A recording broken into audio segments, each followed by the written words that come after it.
Willie, sandali nga. Sigurado ka ba ron sa pupuntahan natin? Oo nga. Basta sumama ka na lang. Bali-balita ron sa amin. Tumatanggap daw ng taong takas sa batas yung matandang tinatawag na Uncle Sam. Ano? Nagrereklamo ka? Willie, ang sa akin lang naman, bakit kailangan natin magdaan dito sa masukal na bahagi na to? Ang dilim-dilim. Baka mamaya matuka pa tayo ng alupong dito ano gusto mo? Doon tayo sa highway. Paano kung matsyempohan tayo ng mga pulis doon? O di, nayari tayong dalawa. Hirap naman kasi sa'yo, Brad. Hindi ka marunong mag-isip. Willie, natatakot lang kasi ako.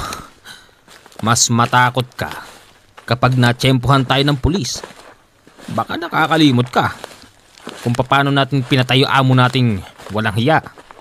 Deserve niyang mamatay, Brad. Paano ba naman? Ikaw, ako, parehas niya tayong minolestya.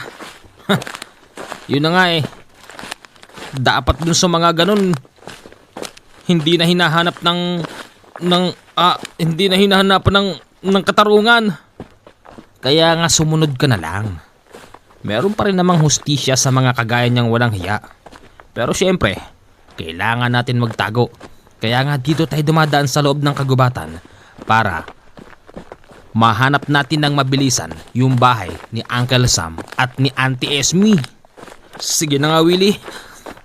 Kinakabahan lang talaga ako sa lugar na to Parang may kakaiba. Dalian niyo! Willie, may tao. Ha? Oo nga no. May bitbit na sako. Matanda yata yun. Teka. Oo nga, matanda yun. Parehas matanda na may bitbit na sako. Magtago ka, Brad. Magtago ka. Paglayo ng dalawang matandang may bitbit na sako, tsaka tumalilis na tumakbo ang dalawa. Mga kalahating oras pa silang naglalakad sa loob ng kagubatan nang marating nila yung bahay ng sinasabing si Uncle Sam. Willie, ito na ba yun? Palagay ko, ito na nga yung sinasabi sa akin ni Kuya Buboy. Tumawag ka na. Tao po. Tao po. Oh, sino kayo? Magandang gabi po. Dito ho ba yung bahay ni Uncle Sam? Dito.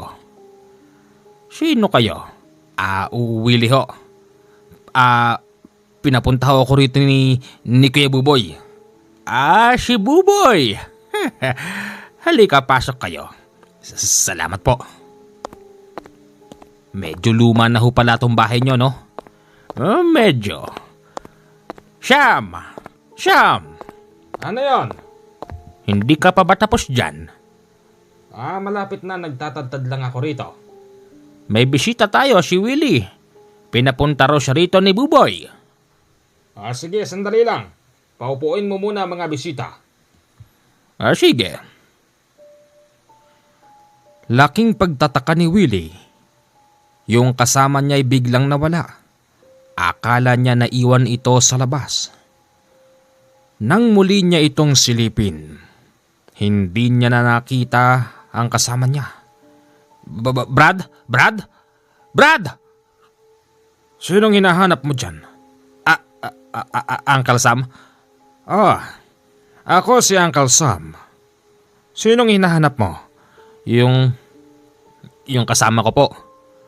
Wala ka namang kasamang pumunta rito. Meron po, tanong niyo po kay Auntie Esme. Wala, Willie. Wala akong nakitang kasama mo. Mag-isa ka lang nakatayo dyan kanina.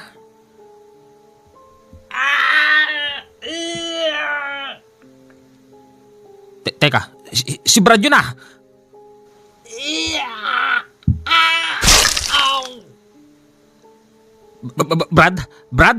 Brad, nasan ka, Brad? Hayaan mo na siya. Hindi ba takas kayo sa batas? Opo, Uncle Sam. Willie, hayaan mo na siya. Hindi lahat ng nagpupunta rito ay tatanggapin ko. Maswerte ka dahil ikaw ang napili ko. Halika, dito na lang tayo. Pero, sige na. Hayaan mo na yung kasama mo. Oho, sige. Sa isip-isip noon ni Willie, kung sakaling makakatulog na ang dalawang matanda, doon pa lang siya lalabas upang silipin ang kasama niya. Makalipas ang 2 oras, nakatulog na nga ang dalawang matanda. Agad siyang lumabas ng bahay para puntahan ang kasama nito kung saan niya huling narinig. Pagdating doon, wala na yung kasama niya pero napakadaming bakas ng dugo. Brad? Nasaan ka na, Brad? Hindi. Ha? Ano yan? Ha? Sino yan? Willie! Uncle Sam! Halika na rito! Dalayan mo! May nilalang! Apo!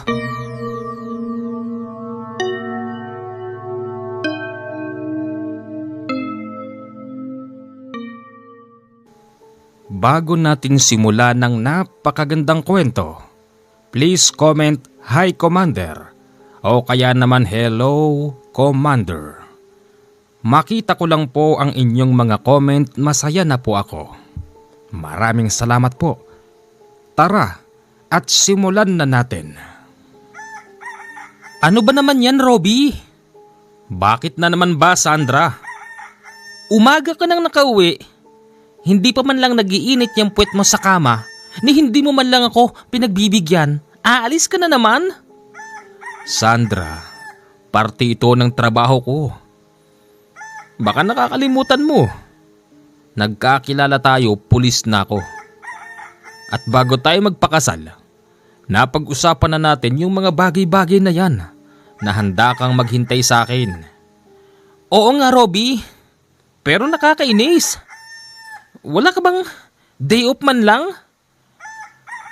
Sandra, ang isang pulis, makinig kang maigi. Kahit nasa bahay natutulog, pulis pa rin. Kailangan mo pa rin tuparin yung sinumpaan mong tungkulin. Alam ko naman yon. Bakit ikaw pa? Sandra, pinagkakatiwalaan ako ni Hepe. Malay mo, pagkatapos nito, ma-promote na ako. Ma-promote? 10 taong ka na sa serbisyo. Corporal ka pa rin. Kaya nga siguro palaging ako ang pinupukol ni Hepe. Kasi nga, gusto niyang ma-promote na ako. Ang hirap naman kasi dyan sa departamento nyo. Palakasan. Hindi totoo yun. Huwag mo ngang sinasabi yan, Sandra. Sige na. Alis na ako. Pakis na. Doon ka kumis sa kabit mo. Ano ba naman yan? Anong kabit ang sinasabi mo? Wala akong kabit, Sandra. Ewan ko lang Robby. Pakawari ko, hindi na trabaho yung pinupuntahan mo eh. Para bang meron ka talagang babae. Uuwi ka rito saglit lang. Magkakape, kakain, alis, ni hindi mo nga ako mapagbigyan. O sige, ganito, Sandra. Palagay ko yun lang naman ang pinagpuputok ng butsi mo eh. Halika doon tayo sa kwarto. Ay hindi, wag na, ayoko. Sige na. Pumunta ka na dyan sa trabaho mo. Okay. Alis na ako. Mag-iingat kayo ng mga bata, ha? Ikaw ang mag-iingat sa kabit mo.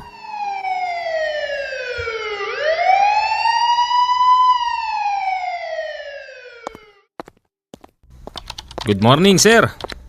Good morning. Sir, nandyan po ba si Hepe? Nandun sa loob. Mainit ang ulo. Ha? Bakit? Punta mo na lang. Tagal mo raw dumating eh. Sige o, sir. Pasok! Sir! Good morning, sir. Oh, anong maganda sa morning? Maupo ka dyan, Robby. Yes, sir. Kaya kita pinatawag kahit na nakauwi ka na. Kasi alam mo naman naka-alert tayo. Naintindihan ko ho, sir. Sir, may balita na ho ba ron sa dalawang lalaking tinutugis natin? Meron. Ang bali-balita, gumawi sila sa baryo ng San Fernando. Robby, ikaw ang inaasahan kong makakahuli sa dalawang yun. Dalin mo sila rito sa presinto para naman mawala yung galit ng matandang nagwawala rito ng isang araw. San Fernando? Saan gawin yun, sir? Sa kabilang bayan. At bali-balita, diyan sa kabilang bayan matatagpuan yung taong tinatawag na Uncle Sam. Oh, ano hong kinalaman ni Uncle Sam doon sa dalawa na yun? Simple lang, Robby.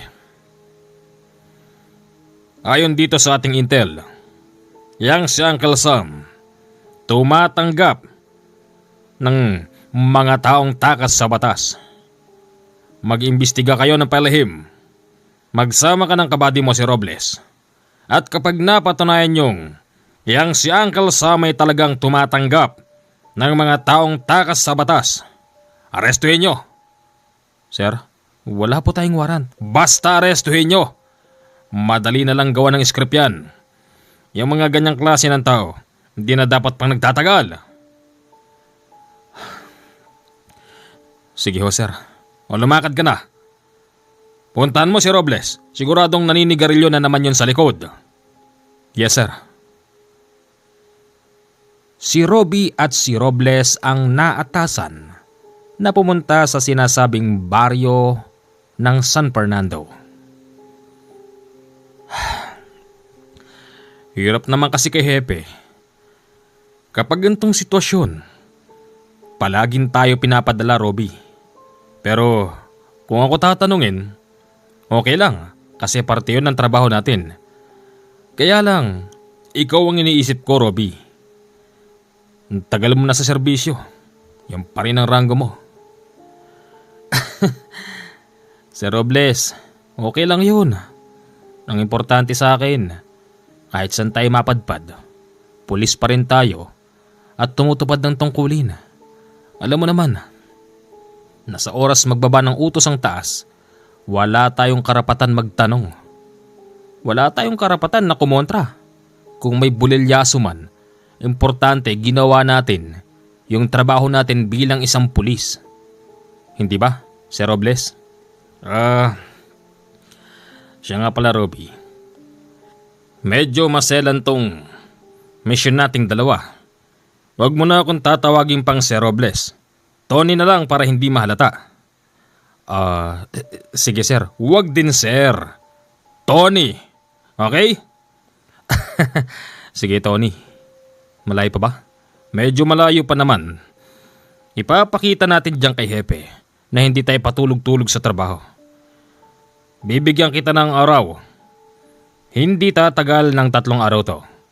At kapag napatunayan natin yang si Uncle Sam, talagang tumatanggap ng mga taong takas sa batas. Katulad ng order sa iyo ni Hepe. Arestuhin natin. Siya na bahala gumawa ng script.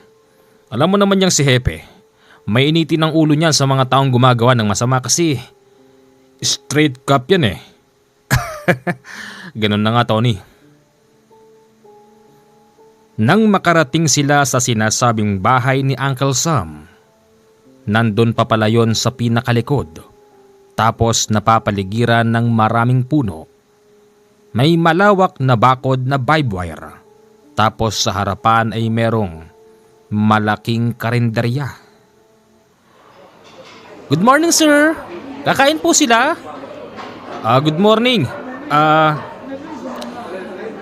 Parang ang sasarap ng paninda nyo ah. Opo naman. Si Uncle Sam nagluto niyan. Talaga? O Tony, order ka na. Miss, parang kursunad ako yung dinuguan. Dinuguan? Tony? Kumakain ka pala nun? Siyempre, tao tayo eh. Kaya kumakain tayo nun. Miss, sige na. Bigyan mo siya ng dinuguan tsaka 4 na platong kanin. 4 na basong kanin. Ikaw naman, Robby. Ginagawa mo naman akong malakas kumain. Hindi naman masyadong malaki yung tiyan ko. Yan kasi ang hirap sa'yo, Tony. Kulang ka na sa exercise. Baka isang araw, bigla ka na lang himatayin dyan. O mga sir, andun na po sa mesa nyo yung order nyo. Salamat. Robby nga pala, Robby. Naku, nakakahiya naman. First time may nakipagkilala sa akin. Ha? Eh bakit naman? Ang ganda-ganda mo eh. Huwag mo sabihin wala kang kasintahan. Uy Robby, halika na rito. Nandyan na. Parang sarap ng luto nila, no? Kaya nga eh. Parang feeling ko mura lang to. Di ba, miss? Mura lang po yan. Tsaka ayon po kay Uncle Sam, pagka bagong mukha na customer, libre na raw kahit gaano pa karaming kainin nyo. Talaga? Oo, di ka ba naniniwala? Naniniwala syempre pero... Miss, asan ba dyan si Uncle Sam? Gusto ko sana siyang batiin kasi parang napakasarap ng luto niya tsaka kita namang successful itong business niya dahil ang dami-daming taong kumakain, di ba? Mamaya mo na hanapin yun, Robby. Kumain muna tayo. Okay, sige. Pagkatapos kumain ng dalawa, doon lang nila napansin na yung natirang laman sa mangkok ay para bang gumagalaw. Diyos ko! Teka, miss, bakit gumagalaw to? Ano po? Kanina gumagalaw yung laman. Totoo, miss. Nakita ko rin. Ano? Imposible naman, luto na yan eh. Paano gagalaw yan? Tawagin mo nga may-ari. Sige na miss, tawagin mo na. Yes sir. Tama-tama. Ayun na si Uncle Sam. Uncle Sam! Ano yan? May complaint po rito. Sige, dyan na ako. Good morning mga sir.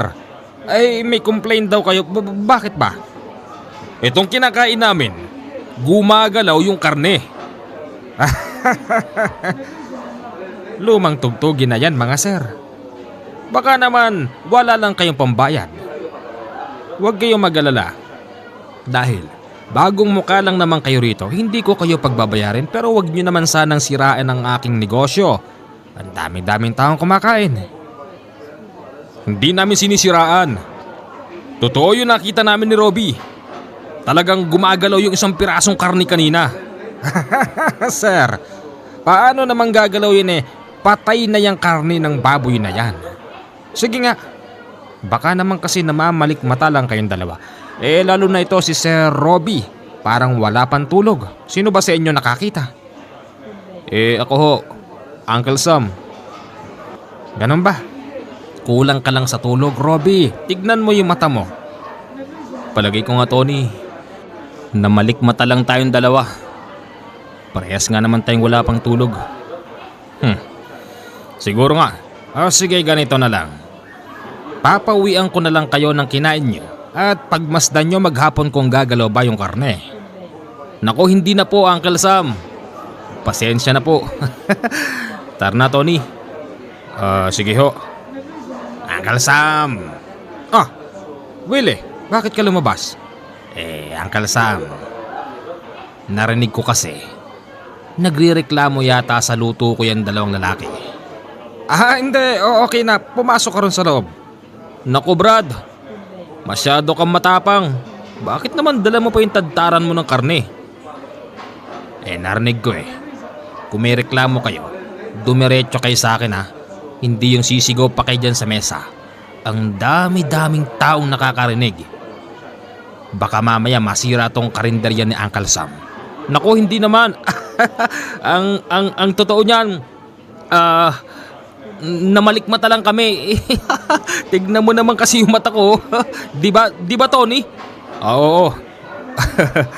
Brad, pasensya ka na kasi wala pa kaming tulog eh. Ganun ba? Akala ko talagang nagko-complain kayo eh. Brad, bakit mo naman binunot yung tagtaran mo? Uncle Sam, pigilin mo naman tong kasama mo, parang wala rin tulog eh. Parang wala sa katinuan. Baka mamaya bigla kaming tagain yan. Willie, sige na. Ipagpatuloy mo na yung ginagawa mo ron sa kusina. Pasalamat kayong dalawa ha. Salamat talaga kayo. Uncle Sam, pupunta na po kami. Tara na, Robby. Sige, Tony. Sige, balik kayo kapag meron kayong oras ha. Pero sa susunod, may bayad na yan. Okay lang po, sige po. Habang naglalakad yung dalawa papalayo sa karinderya ni Uncle Sam, may isang matandang lalaking tumawag sa kanila. Mga sir, tulungan niyo ho ako, mga sir. Bakit ho? May patay doon. Saan gawin yun? Doon. Dalan mo, Robby. Puntahan natin. Pagpunta nila roon, nakakita sila ng lalaking nakasabit ang bangkay. Kalunos-lunos ang sinapit nito. Robby, rumadyo ka sa stasyon. Baka kailangan ng investigador. Sige, Tony. Pero hindi sila pwedeng magpahalata na sila'y mga pulis. Kaya't nang dumating ang mga investigador, umalis na rin sila nung oras na yon. Kinakailangan kasi nilang hanapin yung dalawang taong nawawala. Teka, sandali lang, Robby. Wala ka bang napansin dun sa lalaking bumunot ng itak kanina? Wala naman, bakit? Teka, hindi kaya't parang kamukha nun yung hinahanap natin eh. Ano? Malayo. Napakalayo. Kaya siguro hindi natin mamukaan kasi nga yung itsura ganun. Para bang hirap na hirap sa trabaho na hindi na natutulog eh. Palagay mo, hindi kaya siya yon? Yung height, oo. Yung katawan parang ibe. Tapos yung buhok mahaba. Teka, akin na nga yung drawing skits. Tignan mo. Malayong malayo dun sa may lalaking bumunot ng itak kanina. Palagay ko, puyat na puyat yung kakaluto. Sabagay, tama ka naman. Magpahinga muna tayo. Sumasakit yung tiyan ko eh. Habang sila'y namamahinga, bigla na lang napasuka si Tony. Tapos ang sinuka niya'y puro kanin na may halong tubig. Nausog mo yata ako, Robby. Ano? Sir naman, wala akong usog. Langiya. Baka yung Uncle Sam na yun ang nakausog sa'yo. Kasi yung titig niya sa atin kakaiba eh. Baka nga. Hindi nagtagal. Meron na namang nagtanong sa kanila. Hindi alintana sa lalaking yun na nagsusuka si Tony. Mga sir. Teka, ikaw yung bumunot ng itak kanina. Yabang mo ah. Ngayon mo kaya pakita yung tapang mo. Sige, ano ka? Mga sir. Ako nga yun. Di nyo ba ako nahalata? Anong ibig mo sabihin? Oy. Bakit ba? Ano bang nakahalata ang sinasabi mo dyan, ha? Mga sir, tulungan niyo ako.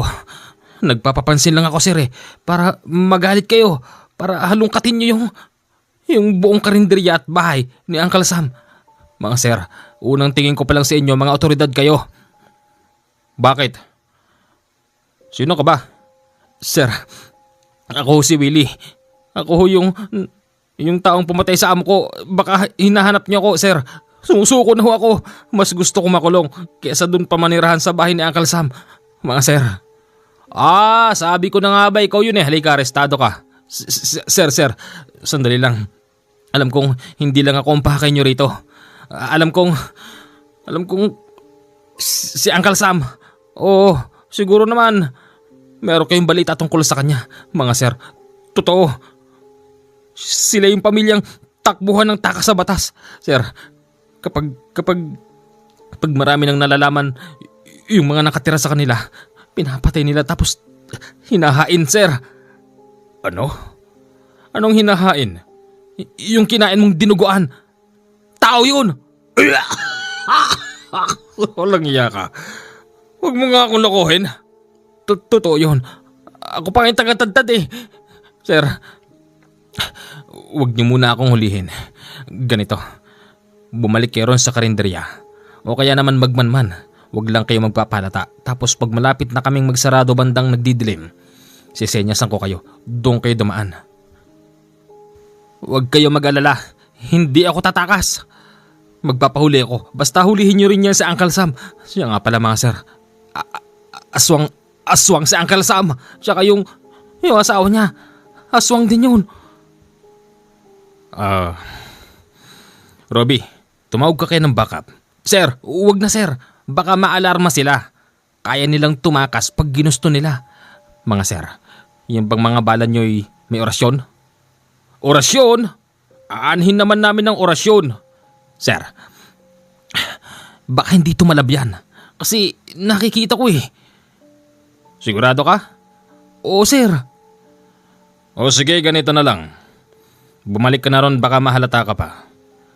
Magmamanman kami at aantayin namin ang signal mo. Sige ho sir. Sa loob ng maghapon na pagmamanman ni Robby at ni Tony, wala naman silang nakitang kakaiba.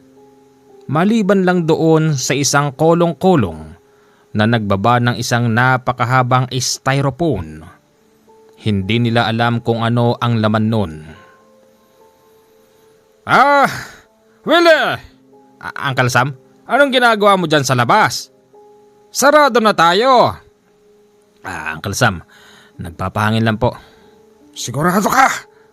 Opo. Papasok na po. Nang mag-iba ang tono ni Uncle Sam, napansin yon ni Robby at ni Tony na pag-isip-isip nilang parabang may katotohanan ng sinasabi ng baliw na lalaki. Tony, parang totoo nga. Tsaka napansin mo ba yung kolong-kolong kanina? Yung nagbaba ng mahabang styrofoam? Sa palagay ko, mga prosin na baboy lang laman nun. Hindi Tony. Palagay ko, tao yun. Sandali nga Robby, naniniwala ka ba ron sa baliw na yon? Dapat nga inaresto na natin siya para naikulong na natin siya ngayon. Makinig ka sa akin, Sir Tony Robles. Oo, yun ang pakay natin yung takas sa batas na yun. Pero nandito na rin tayo eh. Pagkakataon na to para maibulgar natin ang naitatago ni Uncle Sam at ni Auntie Esme. Kapag totoong tumatanggap nga sila ng mga taong takas sa batas at kinakarni nila, ano pa? Di hulihin na natin. Nandito na rin tayo, Sir Tony Robles. Meron ako naisip na paraan. Ano naman yon? Kung kinakailangan magpakilala tayo, gawin natin. O di nabulilyaso tayo. Siya nga pala, doon sa jeep natin. Meron akong dala doon. Palagay ko hindi marunong bumasa yung matanda na yun eh. Sabihin lang natin na meron tayong search warrant. Pakita mo lang yung papel na ganyan. Tapos huwag mong papabasa sa kanya. Kung mabasa man niya, palagay ko hindi niya maintindihan kasi English yun eh. Tsaka malabo na mata nun. Pagkakataon na natin to, Sir Tony. Ay nako. Sige na nga. Bandang 8:00 na ng gabi, nandon pa rin yung dalawa at naka-istambay. Maya-maya pa may lumabas na isang matandang babae. Sa palagay nila, yon yung tinatawag na Auntie Esme. May lumabas. Tony. Anong Tony? Sige na, Sir Tony. Okay. Manang. Ano yan? Kakain ho sana kami. Nako, sarado na kami. Hanggang nagdidilim lang ho kami. Ganun ho ba? Saan ho ba kayo pupunta at pusturang-pustura kayo? Ba syempre. Tulog na yung asawa ko matanda. Naghahanap ako ng kalinga. Baka gusto nyong kayong dalawa na lang. Babayaran ko kayo. Ano? Manang naman. Yang tandaan nyong yan, naghahanap pa kayo ng init. Diyos ko. Bakit? Ayaw nyo ba? Sabihin nyo kung ayaw nyo. Ayoko. Ako gusto ko. Gusto mo? Pero gusto ko hindi tayo lalayo. Diyan lang din tayo sa loob ng bahay nyo. Kung pwede lang. Sige, total tulog naman na yung asawa ko. Mamaya pang 12:00 babangon yun. Ano ka ba, Tony? Alam mo ba yung ginagawa mo? Tumahimik ka dyan, Robby. Pagkakataon na natin to pumasok, mas gusto ko na to kaysa pumasok tayo at magpakita ng fake na warrant. Okay? Ano na? Sumunod ka na. Oo, nandyan na ho. Nang dahil sa kakatihan ng matandang Esme, nakapasok sila sa loob ng karinderya. Doon daw kasi gagawin ang kabalbalan ng matandang yun. Bahala ka na dyan. Inuuhan mo eh. Walang problema sa akin to. Total, trabaho lang naman to eh. Tsaka di naman ako tanga para patulan siya. Siyempre ang gagawin ko lang, paiinitin ko lang siya tapos ikaw, Robby, ikutin mo ang buong karinderya. Kapag nakakita ka ng kahina-hinala o kaya naman tunay ngang karne ng tao yon, katukin mo lang ako. Sigurado ka, hindi mo papatusin yung matandang yon, kadiri yon. Oo naman, kadiri talaga yun. Pagpasok sa karinderya, meron palang isang maliit na kwarto doon kung saan dating pinaninirahan ng trabahador. Si Robby naman nung oras na yon, pagala-gala ito sa loob ng malawak na karinderya. Hanggang sa nakita niya yung babaeng sumalubong sa kanila kaninang umaga. Mabuti na lang, yung babaeng yon ay para bang walang nakita. Di kaya niya ako nakita? Katakot ang misyon namin eh. Anong ginagawa mo rito? Teka, ikaw, anong ginagawa mo rito? Shh, huwag ka maingay. Ha? Bakit? Alam ko pulis ka. Tulungan mo naman ako makalis dito. Kung naghahanap ka ng ebidensya, wala rito, nandun sa may bahay. Tuturo ko sa'yo kung saan nakahalambitin yung mga taong takas sa batas na pinatay ng mag-asawa. Hulihin nyo na sila. Yung kasama ko, nandyan sa loob ng kwarto. Pinapainit yung matandang Esme. Ano? Pinatulan niya yung matandang yun? Kadiri yun ah. Trabaho lang to. Sige, halika samahan mo ako. Pagdating nila sa kabilang bahay, dumiretso sila sa kusina. Tapos merong isang maliit na pintuan na kasya lang yung tao. Binuksan yon ng babae. Napakadilim, halos walang makita. Hanggang sa nakapanoon ni Robby na isa pala yung hagdan. May basement pala ang bahay na yon. At habang papailalim sila ng papailalim, mas lalo nitong naaamoy ang nakakasulasok at nakakasukang amoy na ayon sa babae yun daw yung mga taong takas sa batas na tinanggap ng mag-asawang Uncle Sam at Auntie Esme. Pigilan mo. May dala ka bang flashlight? Meron. Sindihan mo ha, paano natin makikita? Ito na. Pagbukas ng flashlight ni Robby, tumambad sa kanila yung 4 na lalaking wakwakan tiyan. Yung mga paa nila'y nakakalawit tapos nakapabaligtad. Halos bumaligtad ang sikmura niya sa kanyang nakita. Totoo. Yung mga hinahain nila purong mga tao. Ako, ang party ko lang doon ay taga-serve.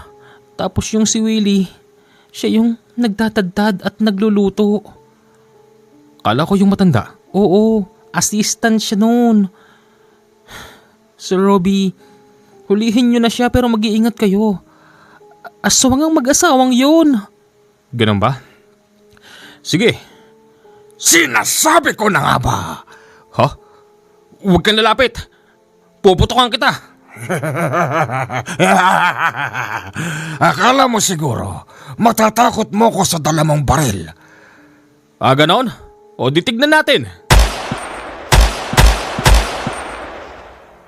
Sunod-sunod na putok ang pinakawalan ni Robby. Pinatatamaan niya si Uncle Sam na nakakatakot na ang itsura. Hindi man lang ito natinag, ni hindi man lang ito tinalaban. Hanggang sa tuluyan nang naubos ang bala ni Robbie. Ngayon, ano pang magagawa mo, Pulis Patola? At ikaw naman, hindi ko akalain na nagtatraidor ka. Ngayong nagtraidor ka, isasama na rin kita sa ihahain bukas sa mga taong kakain. Tama na, Uncle Sam. Tapos na ako magsilbi sa'yo. May sasabihin ako sa'yo, Uncle Sam. Yung asawa mo, kasalukuyang binabayo ng kasama kong si Tony. Alam ko, at hindi magpapabayo ang asawa ko. Magugulat ka na lang. Magkasama kayong ilalagay namin sa freezer. Ano? Bitiwan mo kung hayop kang matanda ka. Akala nyo siguro hindi namin alam ang pinaggagawa ninyo. Una pa lang alam naming mga pulis kayong nag-iimbestiga. Tony? Tulungan mo ako, Robbie. Bit-bit ng matandang Esme si Robbie na nung mga oras na yon ay hindi makagulapay pero malakas pa rin para makasigaw. Binagsak nito si Tony sa harapan ni Robbie. Akmang pupulutin niya ito nang biglang humaba yung dila ng matandang babae. Nasa pulno ng kaliwang kamay ni Robbie. Walang hiya. Anong klaseng mga tao kayo?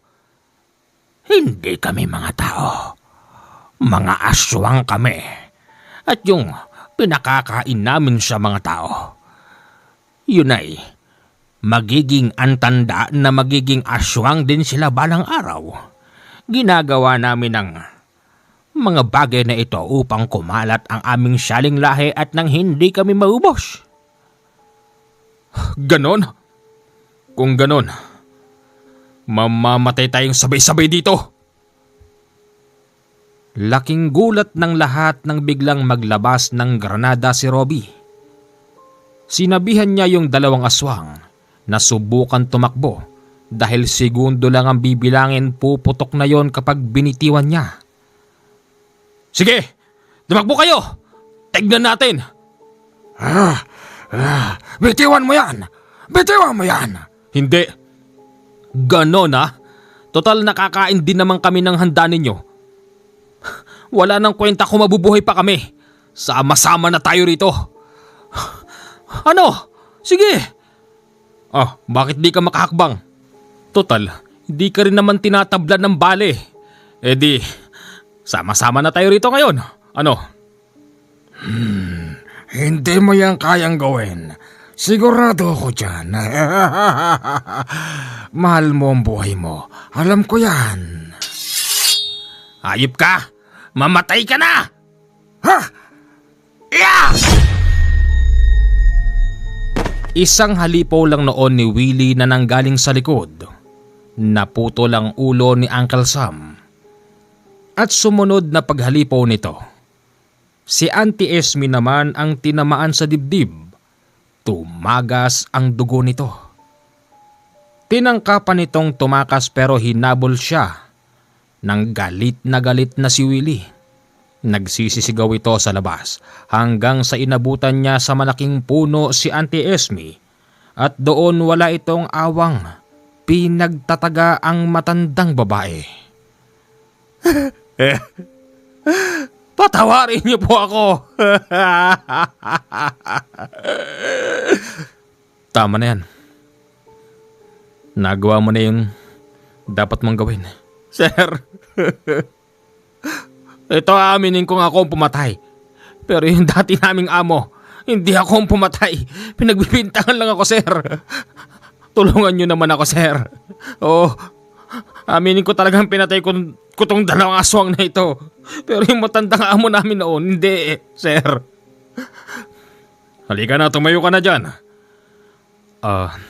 Sir Tony, tumawag ka na ba ng backup? Oo, paparating na sila. Kakaawa naman to.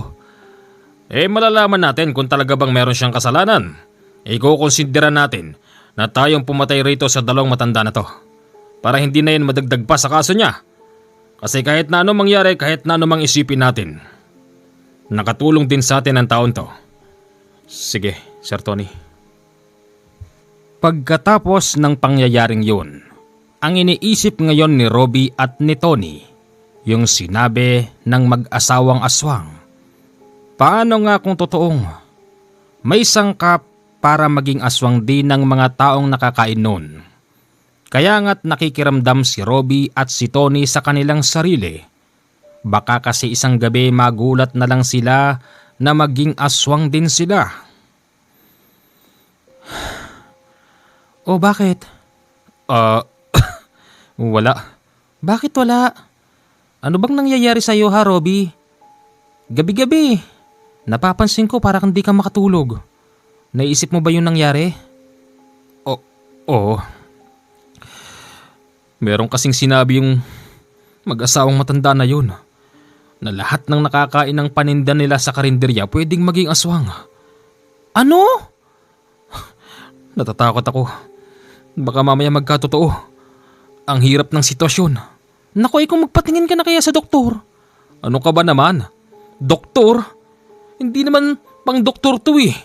Saan? Anong gamot dyan, Robbie? Hindi ko alam. Siguro sa mga albularyo. Albularyo? Hindi naman totoo mga albularyo. Pero totoo yung aswang. Kami mismo ang nakasaksi ni Sir Tony. Pag naging aswang ako, baliwala ang lahat ng to. Yung dagdagwit sa braso ko.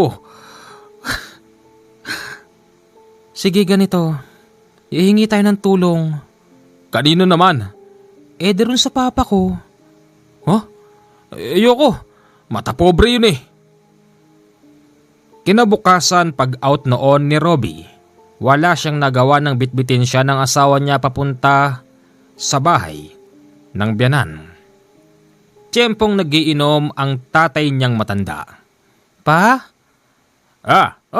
Ikaw pala. Teka, narito pala yung magaling na manugang kong lesh pupulesh. Magandang gabi po, pa. No, magandang gabi. Teka na, paano ka? Bakit maputla ka? May iniisip lang po. Katulad ng ano? Pa, tatapatin ko na ho kayo. Nakakain po kami ng hinanda ng aswang. Ganun ba? Ano? Aswang? Opo. Diyos ko naman Sige, magpapatawag ako ng albularyo. Pa, pati ba naman kayo naniniwala kayo sa albularyo? Siya nga pala. Si Sir Tony. Di raw pumasok kanina. Nag-aalala ako, baka mamaya siya yung naging unang aswang eh. Sige, ganito. Lalabas muna ako. Diyan lang kayo. Nagulat sila dahil yung benanyang matanda nagtatatakbo pabalik sa bahay. Ayon dito, nakasalubong daw siya ng isang lalaking mataba na merong balahibo sa muka. Tinanong daw siya noon kung nandun daw ba si Robbie sa bahay niya. Ano? Matabang may balahibo sa muka? Kilala ka eh. Tapo. Robbie! Teka, si Sir Tony yun. Pagbukas ng pinto, halos hindi niya makilala si Sir Tony kasi nga may balahibo na ito sa muka. Para bang balbas na kumalat na sa buong muka maliban lang sa ilong at sa mata. Robbie, totoo nga Robbie. Anong gagawin ko? Kunin mo yung baril. Patayin mo na ako, Robbie. Patayin mo na ako. Hindi, Sir Tony. Hahanap tayo ng albularyo. Walang iya. Yung pala kasamahan mong pulis na mataba. Sige, dyan lang kayo. Maghahanap tayo ng paraan. Kung sino-sino ang pumunta sa bahay ng biyanan niya. Kumuha pa sila ng espiritista. Kumuha din ng pare pero walang nangyari. At nung mga oras na yon, yung dalawa parehas ng nakakaramdam ng kakaiba. Ayon noon kay Robbie, para ba siyang naglalaway at gustong gusto niya ng hilaw na laman. Hindi nagtagal.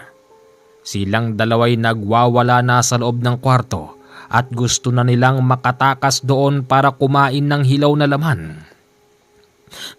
Anong gagawin natin? Inaantay ko pa yung albularyong manggagaling dyan sa gitnang Luzon.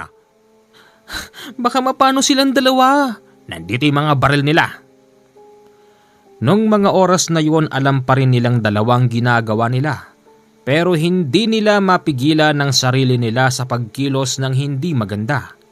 Pilit nilang sinisira ang bintanang bakal, pero nabasag na nila yung salamin. Mabuti na lang dahil gabi na noon at walang nakakita at nakarinig. At mabuti na lang din yung bahay ng biyenan ni Robbie nakabukod sa karamihan. Kaya kahit makagawa ng krimen, tiyak na walang makakarinig. Kinabukasan na dumating ang nasabing albularyo na galing pa sa gitnang Luzon. Si Canole po yon, mga kaibigan. Nang tanungin niya ang matandang lalaki kung nasaan yung dalawa. Sabi nito nandun daw sa kwarto, na nung mga oras na yon tahimik na. Natahimik. Hindi ko alam. Basta nung pumasok ka rito. Sa palagay ko po nararamdaman nilang nandito na ako.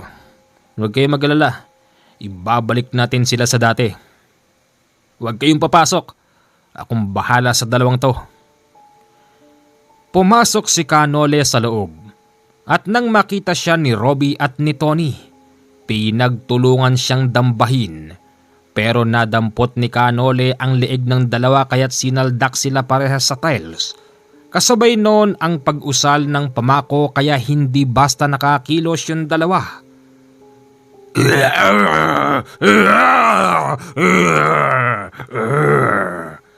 Hindi ka na makakatayo dyan.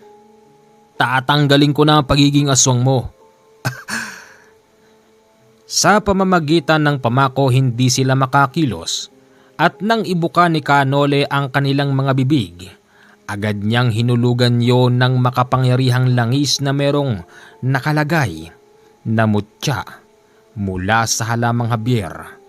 Habang ganon ang sitwasyon, nagwawala yung dalawa tapos unti-unti nang nagbabalik sa dati ang tunay nilang itsura.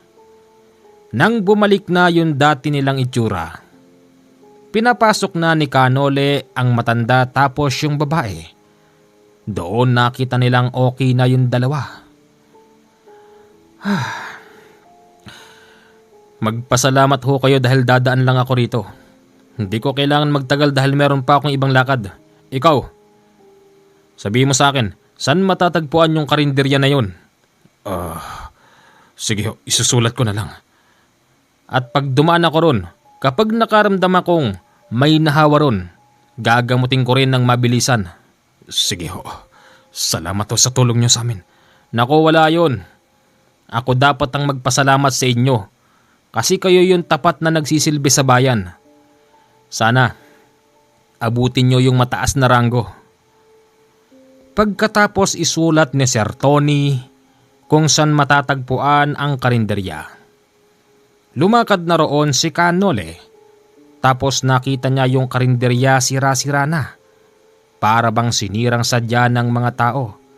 At doon nakakausap siya ng isang lokal. Ayon sa nakausap ni Canole, simula raw mamatay ang mag-asawang matanda doon. Lumabas daw ang galit ng mga taong madalas kumain sa kanila kasi halos sabay daw na naging aswang ang mga tao ron. Mabuti na lang dahil merong isang lalaki rin na tumindig upang gamutin ang mga taong naging aswang. Ngayon, palaisipan kay Canole kung sino ba ang taong yon. Ganun pa man meron din siyang kilala na mga taong kayang ibalik sa dati ang mga taong naging aswang. Makalipas ang 2 araw, binalikan ni Canole ang lugar kung saan niya ginamot yung dalawa. At doon, ikinuwento ng mga ito ang buong pangyayari.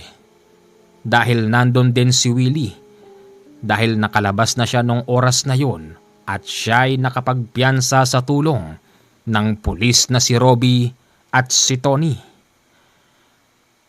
Hanggang dito lang po ang ating magandang kwento.